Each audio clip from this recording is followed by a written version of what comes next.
आइए दोस्तों, तो वीडियो की शुरुआत करते हैं। इस वीडियो में हम पढ़ने जा रहे हैं जॉन मिल्टन, जो कि एक बहुत ही फेमस राइटर हैं। उनकी जो पोएम है ऑन हिज ब्लाइंडनेस।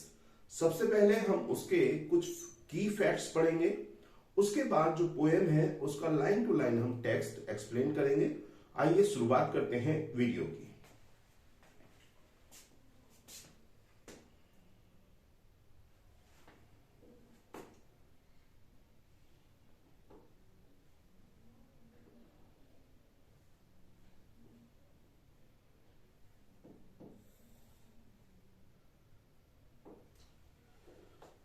दोस्तों, जैसा कि आपको मालूम है, ऑन हिज ब्लाइंडनेस ये जो एक पोएम है दोस्तों, सबसे पहले आपको बता दूं कि ये जो टाइटल है, इस पोएम का जो टाइटल है,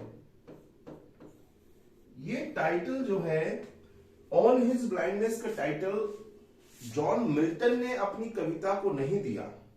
ये टाइटल दोस्तों बाद में कुछ क्रिटिक्स के द्वारा ये टाइटल जो है इस कविता को दिया गया है। और इसके बारे में आपको एक चीज बता देता हूं कि अगर ये टाइटल जो है मिल्टन के द्वारा लिखा गया होता तो इसमें होना चाहिए था ऑन माई ब्लाइंडनेस। ठीक है दोस्तों, क्या लिखा होना चाहिए था? On my blindness. अब यहां पर लिखा है ऑन हिज ब्लाइंडनेस। इसी से हमको ये पता लगता है कि ये जो टाइटल है ऑन हिज ब्लाइंडनेस का, ये जॉन मिल्टन ने अपनी कविता को नहीं दिया, बल्कि अन्य जो क्रिटिक्स हैं उनके द्वारा ये टाइटल दिया गया है। तो इस बात को सबसे पहले आप याद रखिएगा कि ऑन हिज ब्लाइंडनेस का जो टाइटल है वो टाइटल अन्य क्रिटिक्स के द्वारा दिया गया है। अब दूसरी इंपॉर्टेंट बात आपको बता दूं दोस्तों कि ऑन हिज ब्लाइंडनेस जो है ये एक सोनेट है। क्या है दोस्तों? सोनेट है। ठीक है, ऑन हिज ब्लाइंडनेस जो है सोनेट है। और जैसा कि टाइटल में स्पष्ट है कि ये ब्लाइंडनेस के ऊपर है। जो डिसअपॉइंटिंग है, ऑब्सक्यूरिटी है दोस्तों, उस पर ये लिखा गया है। डिसअपॉइंटिंगनेस है जॉन मिल्टन की लाइफ में। जैसा कि आपको मालूम है कि 44 वर्ष की अवस्था में, some critics says 43 but completely 44 में, यानी कि अगर मैं कहूं तो 1652 में वो कंप्लीटली ब्लाइंड हो गए दोस्तों। और उनके ब्लाइंड होने के बाद दोस्तों उनको लगने लगा कि जो मेरा गुण था, जो मेरा टैलेंट था कविताएं लिखने का, जिनके माध्यम से मैं ईश्वर की भक्ति कर सकता था, गॉड की सेवा कर सकता था, वो मेरा टैलेंट मेरे में अब मेरी मृत्यु तक छिपा ही पड़ा रहेगा। ऐसी ही कुछ विचारधारा देखने को मिलती है इस कविता में, इस सोनेट में, जो कि एक इटालियन सोनेट है, एक पेट्रार्कन सोनेट है। मैंने आपको सोनेट के फॉर्म के बारे में बताया है, आप चाहें तो वीडियो देख सकते हैं। सोनेट इटालियन कहें, पेट्रार्कन कहें या मिल्टोनिक कहें, तीनों ही नाम एक ही प्रकार के सोनेट को दिए जाते हैं। यह सोनेट ऑक्टेव और सस्टेट में डिवाइडेड होता है। ऑक्टेव का मतलब होता है 8 लाइन्स और सस्टेट का मतलब होता है 6 लाइन्स। ये जो दोनों के बीच का 8 लाइन्स और 6 लाइन्स के बीच का जो डिवाइडेशन है दोस्तों, ये हमारा पोएट्री में सिजोरा कहलाता है। ठीक है, पॉज कहलाता है, या टर्न वोल्टा आप कह सकते हैं, टर्न ऑफ थॉट। तो ये चीजें मैं आपको बताऊंगा। तो आइए शुरुआत करते हैं। सबसे पहले इस ऑन हिज ब्लाइंडनेस की जो है हम थोड़ी सी बात करेंगे जॉन मिल्टन की ब्लाइंडनेस पे। मैं थोड़ा सा इसको आगे बढ़ाता हूं और यहां से हम स्टार्ट करेंगे, एक एक पॉइंट पर हम चर्चा करेंगे। देखिए, Milton's blindness was not an unexpected bolt from the blue। अब bolt from the blue आप समझते हैं कि अचानक से कोई परेशानी का आ जाना। तो आप समझिए कि जॉन मिल्टन की लाइफ में ये जो ब्लाइंडनेस थी, ये अचानक से आने वाली कोई परेशानी नहीं थी, बल्कि काफी समय पहले से उनकी जो आई साइट थी वो धीरे धीरे वीक होने लगी थी। और 40 में उनको ये पता लग गया था कि हाँ, मेरी आई साइट धीरे धीरे कम हो रही है। तो एक बात स्पष्ट रखिएगा कि अचानक से उनकी आंखें नहीं गई, धीरे धीरे उनकी आंखों की रोशनी गई है। दूसरा जो पॉइंट है दोस्तों वो है his mother had bad vision. उनकी मदर को इस तरह का कुछ आभास था कि निश्चित रूप से जो है जॉन मिल्टन की जो आई है वो धीरे धीरे समाप्त हो जाएगी। And his own eyesight faded. और देखिए ध्यान दीजिएगा कि उनकी आईसाइट धीरे धीरे धीरे कम होने लगी, स्लोली ओवर नियरली अ डिकेड। ठीक है, आगे बात करते हैं दोस्तों, थोड़ा आगे बढ़ते हैं। ये बहुत जरूरी है, अगर आप इस सोनेट को समझना चाहते हैं तो ये चीजें आपको समझनी पड़ेंगी। ट्रबल सीम्ड टू स्टार्ट, परेशानी होना प्रारंभ हो गया इन 1644। ठीक है दोस्तों, व्हेन ही नोटिस्ड, जब उन्होंने नोटिस किया, क्या उन्होंने महसूस किया, प्रॉब्लम्स रीडिंग, क्या उन्होंने देखा कि मैं जो पढ़ रहा हूं उनको, उनकी जो आदत थी अध्ययन करने की, तो उनको लगा कि मैं थोड़ा सा कहीं ना कहीं अपने आप को रीडिंग करने में असमर्थ पा रहा हूं, यानी मेरी आंखों की जो रोशनी है वो धीरे धीरे कम हो रही है, ये उन्होंने महसूस किया।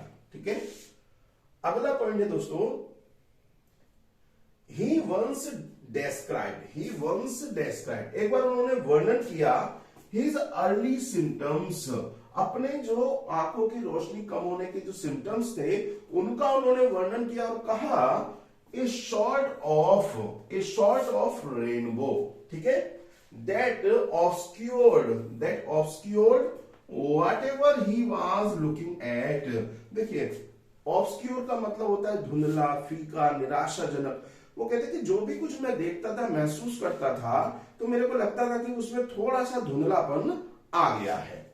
आगे बढ़ते हैं दोस्तों, आगे क्या पॉइंट है, that was followed by a mist in his left eye in which gradually blotted out everything on that side।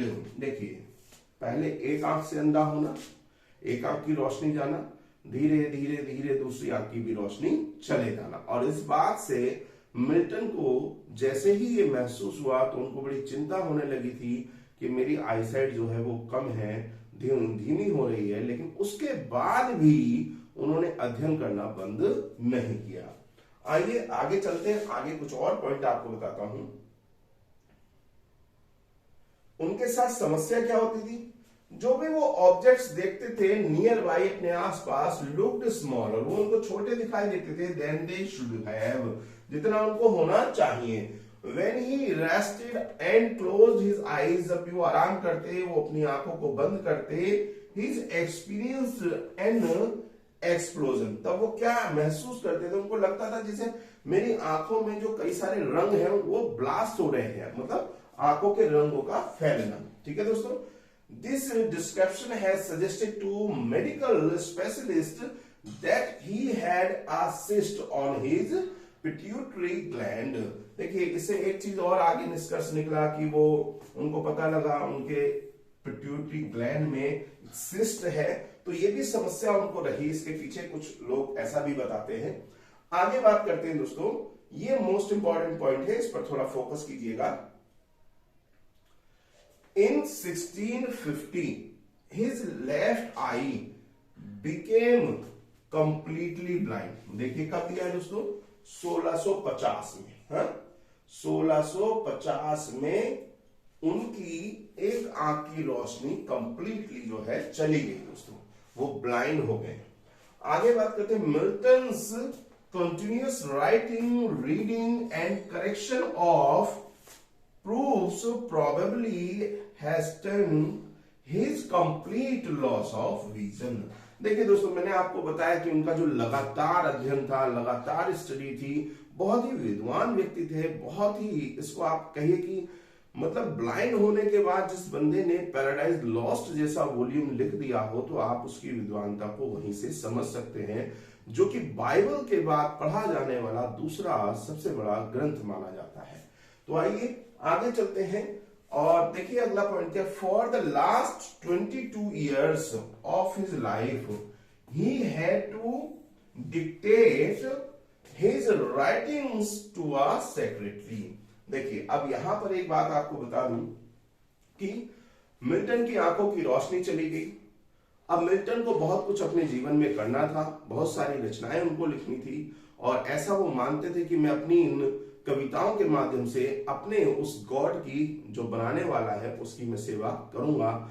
तो वो बड़े चिंतित थे और अपने जीवन के अंतिम वर्षों में उन्होंने सारी जो भी कविताएं लिखी हैं वो खुद से ना लिख करके किसी को डिक्टेट की और उनके सेक्रेटरी ने उन कविताओं को लिखा है, जिसमें उनकी थर्ड पत्नी का नाम भी शामिल होता है और एंड्रयू मार्वल का नाम भी इसमें शामिल होता है दोस्तों।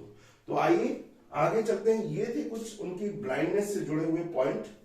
अब दोस्तों यहां पर हम चलते हैं, एक लाइन और आपको बता दूं।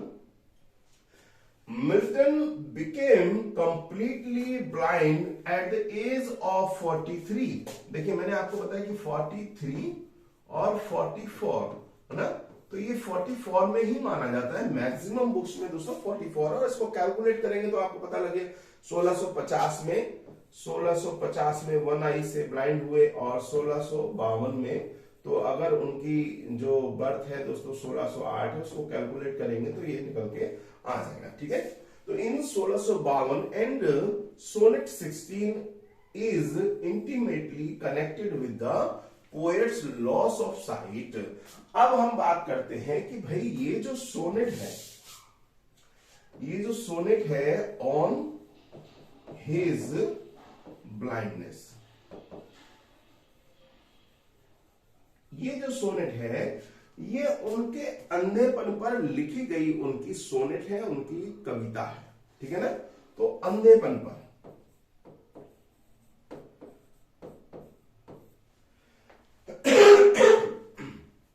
सॉरी दोस्तों।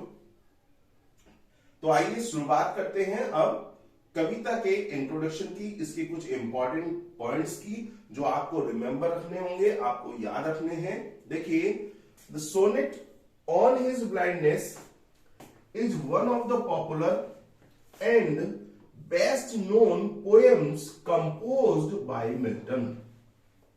तो दोस्तों ये जो ऑन हिज ब्लाइंडनेस है one of the most popular sonnets है, या यूं कहिए कविता है किसकी, best known poet John Milton की। This sonnet deals with the sublime theme represented, sublime उत्कृष्ट थीम है इसका दोस्तों, represented in a grand style, जिनको उन्होंने एक बड़े ही अच्छे उन्नत स्टाइल में लिखा है।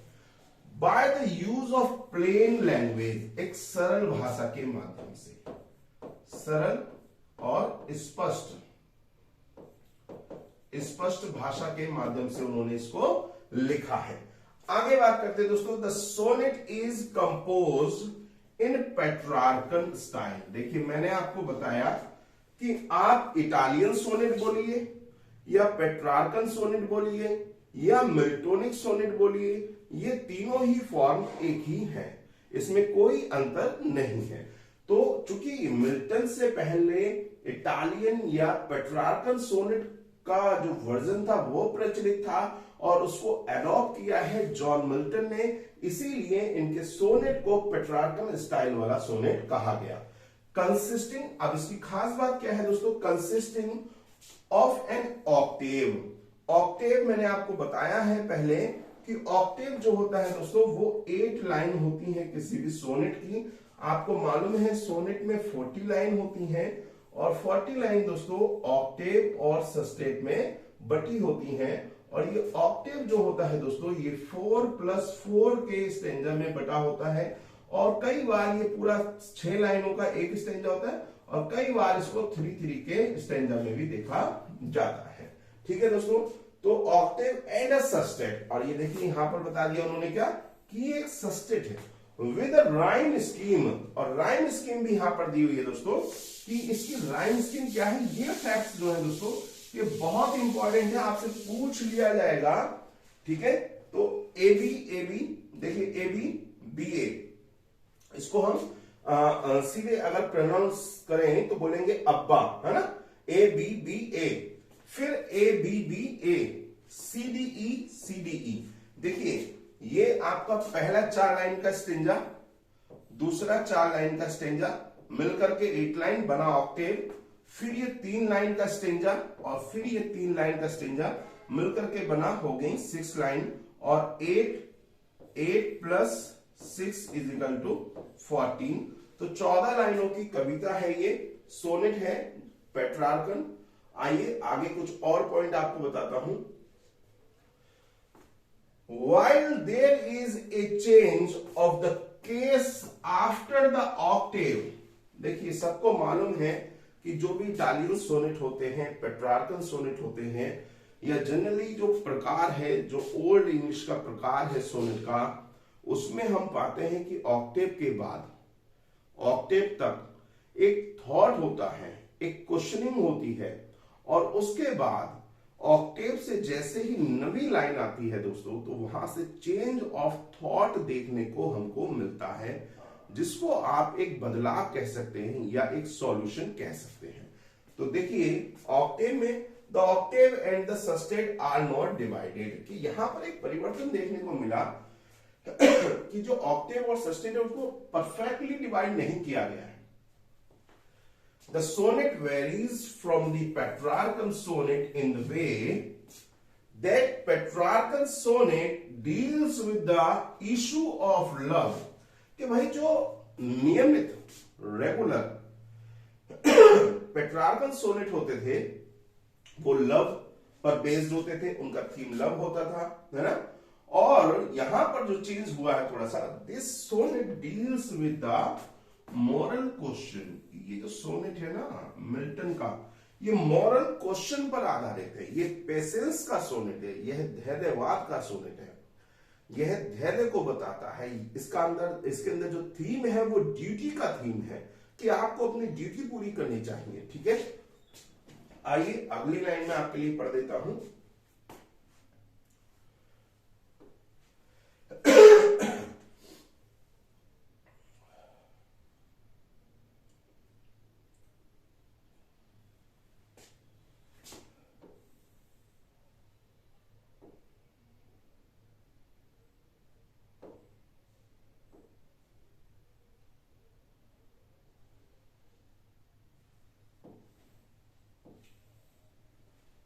देखिए दोस्तों अब क्या लिखा हुआ है, अगली बात को पढ़ते हैं।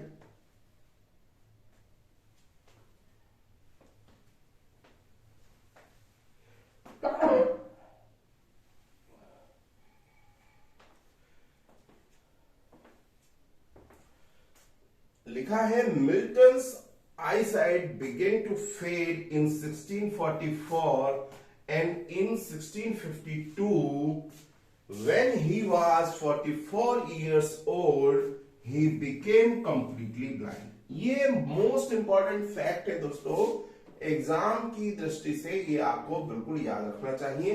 The poem was composed in 1655। Maximum जो राइटर्स हैं दोस्तों, जो क्रिटिक्स हैं, उनका मानना है कि ये कविता जो है 1655 में लगभग लिखी गई है, when he was not accustomed to his loss and reconciled। तो देखिए आगे चलते हैं, दिस ऑटोबायोग्राफिकल पोएम। अब ये वाली बात भी आपको याद रखनी है दोस्तों, ये दूसरा मोस्ट इंपॉर्टेंट पॉइंट है कि ये जो पोएम है ये ऑटोबायोग्राफिकल सोनेट है, ऑटोबायोग्राफिकल पोएम है, ठीक है। Of Milton offers A snapshot of his anguish and disappointment at the losing of his eyesight. लिखा गया है किस पर, अपनी आंखों की जो रोशनी है उसके जाने पर। When he was middle aged। चलिए ये बात आपको समझ में आ गई है। तो आइए दोस्तों अब हम शुरुआत करते हैं टेक्स्ट की, और यहां से लाइन टू लाइन आपको टेक्स्ट में एक्सप्लेन करूंगा। बहुत ही सुंदर, बहुत ही अच्छी ये पोएम है। एक बार चेक कर लेते हैं कि आपको स्पष्ट दिखाई दे रहा है या नहीं।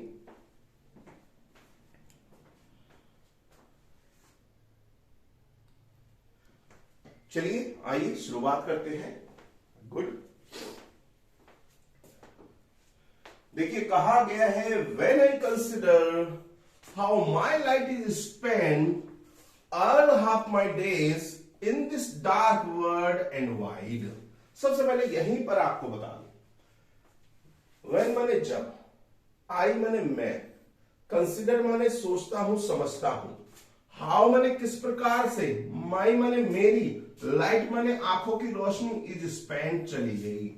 जब भी मैं ये बात सोचता हूं कि किस प्रकार से मेरी जो देखने की क्षमता थी, मेरी जो रोशनी थी, मेरी जो आंखों की रोशनी थी वो चली गई, तो मैं बड़ा डिसपॉइंट हो जाता हूं, मैं बड़ा निराश हो जाता हूं। कब कब कहते हैं ere half my days, ere माने होता है दोस्तों पहले, क्या होता है पहले, हाफ माई डेज, जबकि मैं अपनी जिंदगी के आधे दिन ही जिए हैं, जबकि मैंने अपनी जिंदगी के भी आधे दिन भी पूर्ण नहीं किए हैं। इन दिस डार्क वर्ल्ड, अब मैं क्या हो गया हूं, मेरे लिए संसार कैसा हो गया है, अंधकार में हो गया है। In this dark world, dark world का मतलब दोस्तों अंधकार में, अंधकार में भरा हुआ ये संसार, यानी कि जब मेरी आंखों में रोशनी नहीं है तो मुझे सारा संसार अंधकार में लगता है, और इतना अंधकार में लगता है, इतना विशाल लगता है कि अब मुझे नहीं लगता है यह अंधकार कभी भी खत्म होगा। तो पहली दो लाइनें जो है दोस्तों वो बड़ी ही गंभीरता के साथ ये स्पष्ट करती हैं कि जॉन मिल्टन को अपनी आंखों की रोशनी चले जाने पर जो निराशा थी उसको शुरू की दो लाइनों में उन्होंने एक्सप्रेस किया है। आइए अगली लाइन एक्सप्रेस जो उन्होंने लिखी है उसको एक्सप्लेन करता हूं। And that one talent, and that one talent, अब ये जो बात की है दोस्तों दैट वन टैलेंट, कौन से टैलेंट की बात कर रहे हैं, एंड दैट वन टैलेंट, कौन सा टैलेंट दोस्तों, पोएट्री। अरे भाई कविताएं लिखने का जो टैलेंट था वो टैलेंट, ऐसा गुण जिसके माध्यम से वो ईश्वर की स्तुति कर सकता था, वो गुण उसके अंदर पड़ा रहेगा। तो यहां पर वो कह रहे हैं एंड दैट वन टैलेंट, और वह जो गुण था which is death to hide, भाई साहब वो विच माने जो, इज माने है, डेथ माने मृत्यु तक, टू हाइड उसके अंदर ही छिपा पड़ा रहेगा। हे भगवान तूने मेरी आंखें छीन ली, जब भी मैं इस दृश्य को सोचता हूं तो मैं बड़ा निराश हो जाता हूं, और मेरे को यह एहसास होता है कि मेरी जिंदगी के आधे अधूरे दिनों में किस प्रकार से मेरी आंखों की रोशनी चली गई। तो मैं घबराने लगता हूं यह सोच करके कि वह जो मेरा कविता लिखने का टैलेंट था वो टैलेंट अब कैसे मैं उसको यूज कर पाऊंगा, और मेरी सारी जिंदगी में अब अंधेरा ही अंधेरा है, मेरे लिए सारा संसार जो है वो अंधकार में हो गया है। तो ये बहुत ही अच्छा क्वेश्चन उन्होंने यहाँ पे ओरिजिनेट किया है दोस्तों। आगे चलते हैं थोड़ा सा अगले पॉइंट पर, अगला जो लाइन है उनका उसको पढ़ते हैं। क्या कहते हैं, that one talent which is death to hide lost with me useless, ये हमेशा मेरे साथ यूजलेस पड़ा रहेगा, मीन्स टू से मैं इसका प्रयोग नहीं कर पाऊंगा। दो माई सोल, यद्यपि माई सोल जो मेरी अंतरात्मा है, मोर बेंट, दोस्तों बेंट है ये, more bent to serve therewith my maker and present. अब देखिए इस बात को आप समझिए क्या उन्होंने कह दिया यहां पर। वो कहते हैं ये जो टैलेंट था ये मेरी मृत्यु तक मेरे शरीर में, मेरे अंदर दफन रहेगा, और मेरी अंतरात्मा इस बोझ को हमेशा हमेशा अपने साथ बनाए रखेगी। और मेरी इच्छा तो थी कि टू सर्व, मैं सेवा करूं, टू सर्व देयर विद, कि मैं अपने इस गुण के माध्यम से उस बनाने वाले की, my maker, to serve therewith my maker, वह जो मेरा बनाने वाला है उसकी सच्ची सेवा करूं, एंड प्रेजेंट। और कहीं ऐसा ना हो जाए भाई, क्या कहीं ऐसा ना हो जाए कि जब मैं मरूं इस टैलेंट के साथ, इसको बिना यूज करे, और भगवान के, गॉड के जो किंगडम है, जो दरबार है, उसमें जब मैं पहुंचूं तो माई ट्रू अकाउंट, मेरा जो सच्चा क्या है दोस्तों, लेखा जोखा है, जिसमें मेरे जीवन की प्रत्येक जो भी कार्य मैंने किए हैं उनका हिसाब किताब रखा जाएगा, और उनको जब मैं गॉड के सामने प्रेजेंट होऊंगा तो उनको दिखाया जाएगा। और क्या, लीस्ट ही रिटर्निंग चाइल्ड, कहीं ऐसा ना हो, हाँ, लिस्ट कहीं ऐसा ना हो ही रिटर्निंग चाइल्ड कि मेरे को डांट फटकार के भगा दिया जाए, मेरे को डांटा जाए कि मैंने तुझको एक बहुत अच्छा टैलेंट दिया था और तूने उस टैलेंट का भी प्रयोग नहीं किया। तो यह जो क्वेश्चन यहां तक आप देख रहे हैं कि क्वेश्चन ओरिजिनेट हो रहा है, यही है ऑक्टेव। ऑक्टेव के अंदर दोस्तों क्वेश्चनिंग होती है, एक विचार को प्रस्तुत किया जाता है, और जहां से सस्टेट शुरू होगा वहां से उसका सॉल्यूशन आपको मिलने लगेगा। तो देखिए, पहले कहा गया कि भाई ऐसा ना हो कि मैं भगवान के दरबार में पहुंचूं और वहां पहुंच करके भगवान भी मेरे को धुतकार दे कि तूने जो टैलेंट मैंने तुझको दिया था उसका तूने प्रयोग नहीं किया है। आगे कहते हैं दोस्तों, डथ, ये जो डथ है दोस्तों, ये डज हुआ करता था, होता है आज के टाइम में, है ना। उस समय इंग्लिश लैंग्वेज को इतना डेवलप नहीं माना जाता था, तो ये आज जो हम डज लिखते हैं उस समय का डथ है। Doth God exact deliver. अब वो अपने आप से प्रश्न करते हैं, हाँ?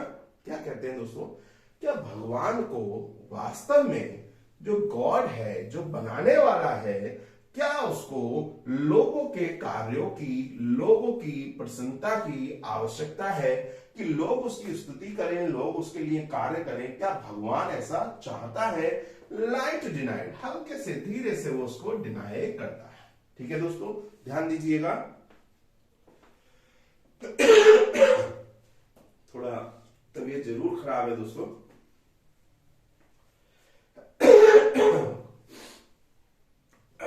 सॉरी। आई फाउंडली आस्क, मैंने पूछा, धीरे से। अब यहां से देखिए, बट पेशेंस टू प्रिवेंट, परंतु जो मेरा धैर्य है, धैर्य वो क्या करता है? टू प्रिवेंट, वो रोकता है। दैट मर्मर सून रिप्लाइज, और वहां से मेरे हृदय की गहराइयों से, मेरे अंतर मन से, मेरी आंतरिक चेतना ने मुझको रोका, मेरे धैर्य ने मुझको रोका, और वहां से एक रिप्लाई आता है। क्या रिप्लाई आता है दोस्तों? ध्यान से सुनिए, समझिए, बहुत ही इंपॉर्टेंट है। क्या कहा गया है? गॉड डोथ नॉट नीड, गॉड को आवश्यकता नहीं है आइदर मेन्स वर्क, ना तो मनुष्य के कार्य की, और हिज ओन गिफ्ट, और ना ही उसके द्वारा जो मनुष्य को उपहार दिए गए हैं उन उपहारों को वापस लेने की। हु बेस्ट, क्या कहा गया दोस्तों? हु बेस्ट, जो व्यक्ति सबसे अच्छा, बेस्ट अभी आगे एक्सप्लेन किया जाएगा। हु बेस्ट, देखिए, हु यहां से है, who best bear his mild yoke. देखिए, योग कहते हैं जुए को, है ना।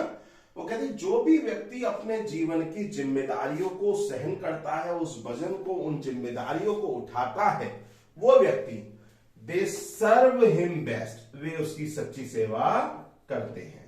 जो अपने जीवन में अपने उपयुक्त संसाधनों के साथ बिना कंप्लेंट किए ईश्वर की उन्हीं सीमित संसाधनों में सेवा करते हैं, वही उसकी सच्चे वही लोग उसके सच्चे सेवादार हैं। अब वो कहते हैं हिज स्टेट, दोस्तों यहां से एक चीज और मिलेगी आपको, हिज स्टेट, उसका जो दरबार है, उसका दरबार, हिज स्टेट इज किंगली, उसका जो साम्राज्य है वो तो राजाओं से भी बड़ा है, वो तो राजाओं से भी बड़ा है।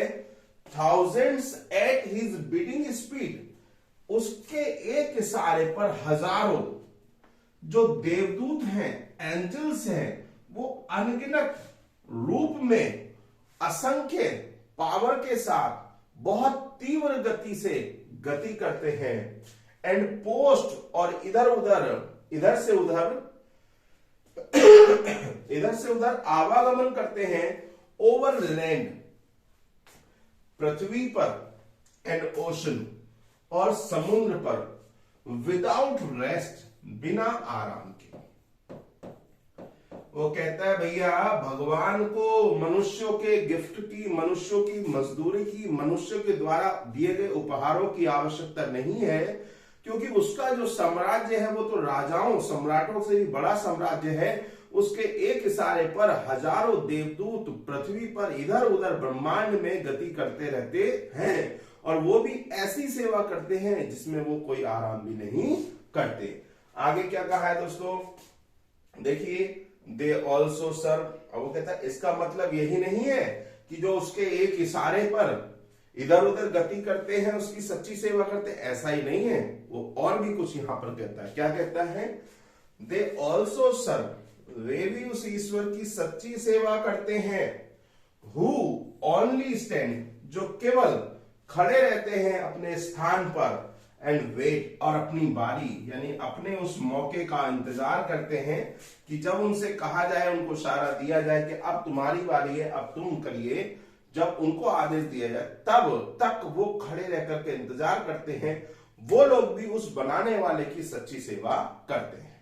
तो दोस्तों ये थी हमारी पोएम ऑन हिज ब्लाइंडनेस।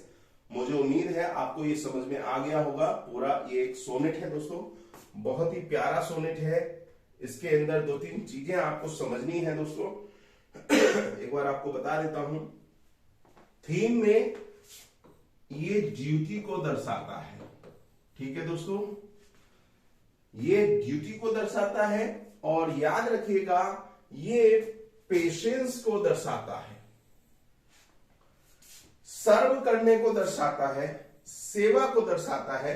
तो ड्यूटी, सर्विस और पेशेंस, ये इसके तीन मूल थीम हैं दोस्तों, ड्यूटी, सर्विस और पेशेंस। याद रखिएगा दोस्तों, बहुत ही इंपॉर्टेंट ही सोनेट है जॉन मिल्टन का। तो मुझे उम्मीद है आपको पोएम पसंद आई होगी। मिलते हैं दोस्तों अगली वीडियो में, तब तक के लिए नमस्कार, थैंक यू सो मच।